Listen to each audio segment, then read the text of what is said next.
weeks you were employed. So in this example, you were unemployed all the month of October, all the month of November, and all the month of December.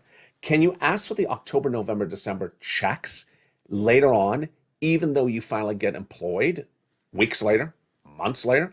Absolutely. That's we're unemployed. That means I want money. It'll start with the first week you're unemployed, which in this example is the week of October 1st. Done. Then it'll do the next week. Done. And it'll bring it all the way up to the present. Couple things for you to know. Number one, can you do it too soon? Yes. The website will tell you too soon. It'll tell you when to come back. Pretty easy.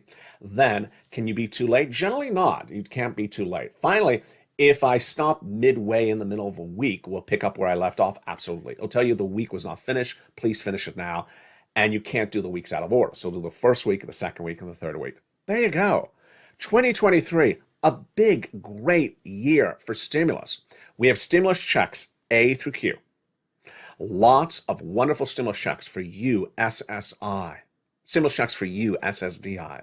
Stimulus checks for you, SSA. Stimulus checks for you, RB. Stimulus checks for you, VA. Stimulus checks for you, low income. These are American stimulus checks. Any American U.S. state or American U.S. territory, go right on this video, become a member, and go right into that membership newsletter and start applying for those checks A through Q. If you're an employer and was watching this channel back in 2020, welcome back, and you got an EIDL grant or EIDL loan, so go right in that membership newsletter and go right down to Stimulus Check R right tonight. Do not wait. Immediately reach out to that tax preparer you use, because Stimulus Check R is a lot of money and it needs to be done the right way. Again, it's up to $26,000 per employee you had 2019 and retained all the way to 2021 in some cases. And boy, if you had 10 employees, folks, this is an insane amount of 2023 stimulus. And then unemployment stimulus. Unemployment stimulus is a lot of money. And if you were unemployed for a lot of weeks, it's important to get it. Moreover, if you're fearful that you're going to lose your job in 2023, don't worry, because now you found LALATE. Now you've learned how to do unemployment stimulus, or you can teach your friends and neighbor how to do unemployment stimulus. There was no one out there teaching people how to do this in 2020 until I came along. And it's very bizarre when you first do it, unless someone really takes you through the steps like we do here in this incredible family. In the big second half, we're going to continue over to the breaking news of the markets. The markets ended the last trading day of the new year. And guess what happened? We're down. I mean, it's just sort of predictable. The markets were down, but more importantly, I have a lot to teach you in the big second half, stuff that's brand new since even evenings. We're going to go over a lot of breaking news for 2023, and we're going to look at what you need to know that we learned from today and certainly from this year. In the market recap in tonight's evening's LA, we're going to look at why there was a market rally initially that fell apart by the end of the day. The Dow ended down in a year that was down. The new year, new data. We're getting new data just in a few days. Early next week, it's critical data. We got new data tonight from the Purchasing Manager Index. What did that say? The latest details on that tonight across the board. Plus, we will go over tonight in this recording what it means to do things right and what it means to do things wrong. It's critical across the board. And in this recording, we'll go over a little bit of those details, what you need to know, and we'll look at some of these elements at issue. Next, we'll be looking at the importance of doing things right in the new year, and we'll be understanding why we ended down and why the manufacturing index showed that we grew today. Confusing? Things are done wrong in 2022 elsewhere. Maybe not by you, but elsewhere. And those people will still be doing things wrong in 2023. I'll explain to you why. We'll go over the wrong things of 2022 that were told to you elsewhere, not from my mouth. Fed pivots, stock YouTubers, crypto YouTubers, them dippers. What did that mean? I'll have the latest details across the board. We'll look at that Purchasing Manager Index, and guess what? In tonight's recording, I'm going to show you why 2023 will all be about choosing bonds. Yes, very exciting. Plus, new year and new goals heats up the big second half. It's a big night, and it's getting very exciting. Are you very excited? I am as well. We'll be back with you in 60 seconds as America's most favorite show at prime time for financial news continues. See you back in 60 seconds was all the breaking news on Evenings LA continues. In a beautiful night from the shores of San Marco, California, as we count our minutes down to Mitch Ball 2022. Right. If you want money right now, not 5 days from now, and not 5 weeks from now, then reach out to the community page. The volunteers can help you find that money for rent and utilities. That's at news.la.com/community. The community page features a series of volunteers who are viewers like you. They can help you find rent, utilities, SNAP, food benefits, mortgage assistance, and help you with eviction moratorium questions as well. Their Facebook, Twitter, and Instagram individuals reach out to them and indicate the city and state you're from, and they'll get back to you shortly. That's a community page. Volunteers working for you, viewers helping one another. Stay with LA for more. Join LALATE Daily for the excitement of the new LALATE live daily. The excitement starts on mornings LALATE at 9 a.m.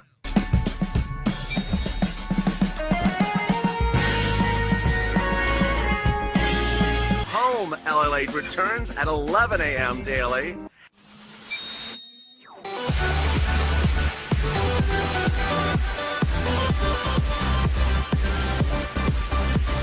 And then afternoons LALATE at 1 p.m.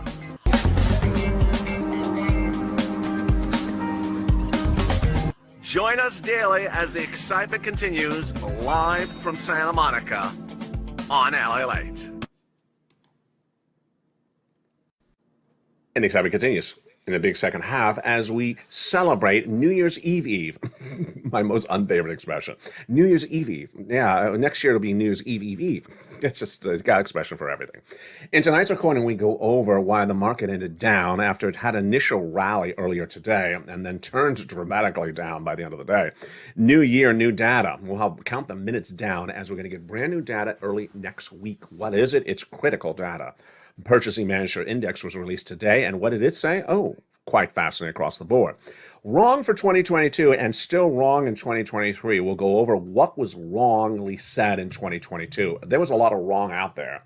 The bull rally, that wasn't true. The Fed pivot wasn't true. The stock YouTubers were wrong. The crypto YouTubers were all wrong. Them dippers were hideously wrong. Plus, in the big second half, we have a lot of other exciting details as how to choose bonds as your next approach for 2023.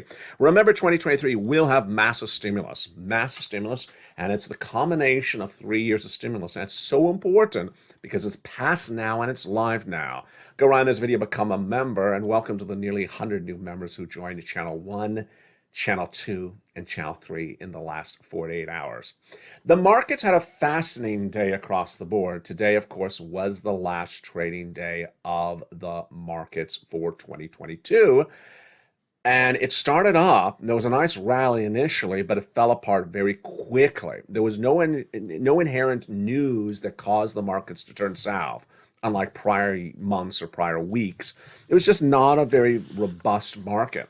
The market understood we needed a Santa Claus rally in December where we go up. We did not get it. And they understand that January is always down with a Santa Claus rally. Now we're down in December and we're also going down in January. And it's not particularly good situation across the board. Some stocks really took a big hit later in the year based upon people buying into those false narratives like the Fed pivot. The good news is that we have a new year of new data. And just a few days from now, we'll have brand new data. And it starts January 6th. Financial markets are closed Monday. I will be open. I'll be recording all weekend long from New Year's Eve. I will be recording with you. But here's what you need to know is that the Purchasing Managers Index was released today. And it's a fascinating number. Remember, you want to see manufacturing grow to see the economy grow. If you see it shrinking, it means the economy is shrinking. The way this number works is anything above a 50 is growing, like a 51 is growing, 52 is growing. Anything under 50, like a 40, is shrinking. So where was this Purchasing Manufacturers Index, that's a tongue twister, from Chicago, say today? It was released for the month of November at a horrible 37. Yeah, that wasn't good. Then December was released today. Wall Street was looking for a 44. For a 41, it came in at a 45. So it's still shrinking, but not shrinking as much as last month and not shrinking as bad as Wall Street thought. New year, new data. January 6th, we get the non-farm payroll. This is big because the market will be looking to see whether more jobs are created and, more importantly, what's going on with that unemployment rate. Now, let me tell you how this is going to work. 2023 is going to be the good news, bad news days, where you hear news that looks good and then some people say it's bad news. Here's an example of what happens on January 6th. If the unemployment rate is worse, then people say that's good news. The Federal Reserve will stop raising rates sooner than said. If the unemployment rate is lower, meaning it's better, then people say that's bad news because the Federal Reserve come in as aggressively as they are with those interest rate spikes. It's going to be a confusing 2023 across the board. One of the things I want you to stop doing in 2023, I promise myself as one of my New Year's resolutions, is stop talking about Tesla.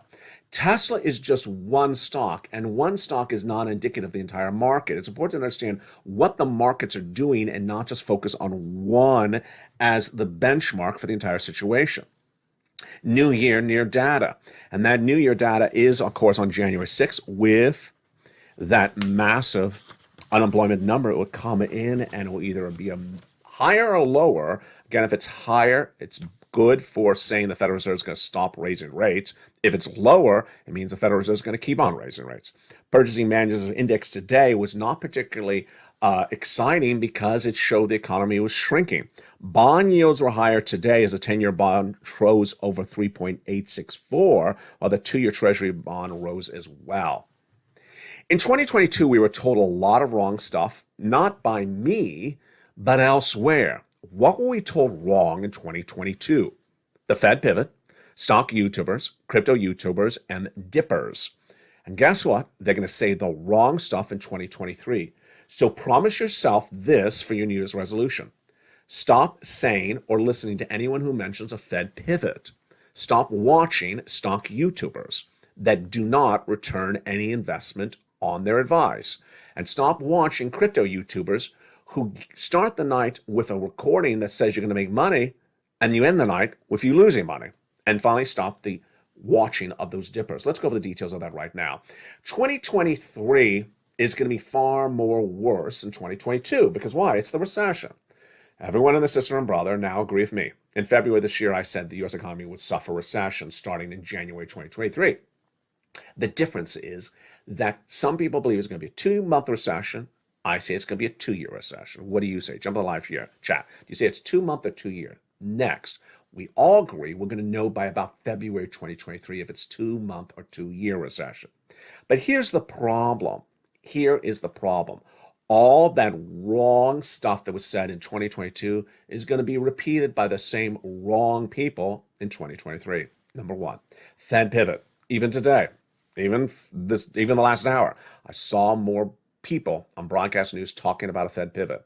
There is no Fed pivot until the Federal Reserve says it. What's a Fed pivot? It's basically a fancier way of saying the Federal Reserve is going to stop raising interest rates to battle inflation. You were told this all last year. How many times did they tell you there was going to be a Fed pivot? And every single time they said it, it was laughable when they did. Why? The Federal Reserve is not a bunch of nobodies. These are people who are established under the federal government to establish our monetary policy. And their job is to give you guidance ahead of time from what they do. They're not just talking because they want to talk. They're actually giving you guidance. So when they said they're going to raise rates for this, until we get inflation to 2%, and you're not at 2% inflation, do not believe the Federal Reserve is going to change their mind or that they're telling you a half-truth. That's what they said. That was their guidance. Don't fight the Fed. But for 2023, I got to tell you, the same people who said Fed pivot in 2022 will say it again in 2023. Next, stock YouTubers. How many stock YouTubers told you to buy this stock, buy that stock, that you're going to get rich, you're going to get really rich? The only people that got rich were them, and they had no accountability for the loss of valuation of your investment. Even worse, crypto YouTubers. Crypto YouTubers told you buy this bizarre coin you had never heard of, as though they have found some diamond in the rough, only they knew. And what happened by the end of the year? The investment was gone. It was worthless. And finally, the dippers. The dippers, a phenomenon I only saw really take off during the pandemic. I call them the dippers. These are people we used to call them market timers. They think only them, can determine when the market's at the bottom and that all the rest of us are wrong. Dangerous. Becoming a market timer requires decades of training. It's very, very difficult. Ultimately, if you're going down, don't try to time the market. There's a lot of other people trying to do the same thing, and you're likely to not get it right. So don't try to time the market. For 2023, one, turn off those stock YouTubers who told you to buy stocks, and the stocks are down 50% a year later. Number two, turn off those crypto YouTubers who told you to buy these coins no one had ever heard of, act like they had found some diamond in the rough. It's always the same thing, and that's coin went from a $10 valuation to a $0 valuation. Your investment was gone. Stock YouTubers, they lost 50% of your investment. Crypto YouTubers lost 100% of your investment. And it's not just on YouTube. We have all those people that appear on broadcast media like Kathy Wood that told you to do this and do that and do this and do that, where her ETF was down half of its value in 1 year. Let's look at some of the numbers tonight, because this is where the data sits. The data sits in these yearly numbers released minutes ago, early this morning. The Dow ends this year down 8.58%. Ouch. It's up this current quarter. It's down this month of December 4%. Let's go over to S&P. Worst story. S&P is down 19.24% for the 2022 year. It's up this quarter, but it's down this month about 6%. And here comes the tech-heavy NASDAQ. Get ready for a nosebleed. The tech-heavy NASDAQ for the year-to-date is down 33% of its value. That's not good, folks. 33% of your investment is gone. Now imagine crypto. 100% of your investment is gone. In some cases, some coins. What about the stock YouTubers? In some cases, 50% or more is gone. And here is the NASDAQ for the month. It's down at 9% as well. If you end 2022 and you look back and you say, well, if I had just put it on the sofa, it would be still there. Absolutely. If you had not given $10 to put into the stock recommended by that stock YouTuber that ended the year $5, you would still have $10. If you had not put $10 to that crypto coin, that bizarre coin that has a strange name and maybe has Elon on the title, they all had the Elon on the title. Didn't you notice that for 2022? Or the name of a cat or a dog or a llama. If you had not put $10 that crypto coin that became zero, you would still have the $10. Who told you this first? I did. In spring of 2022, I said, do not buy coins. Do not buy real estate. Do not buy stocks across the board, because they will become devalued in 2022. What am I recording tonight as I start 2023 with you as well? Don't do it either. Do not buy stocks. Do not buy crypto. Do not buy real estate for at least the first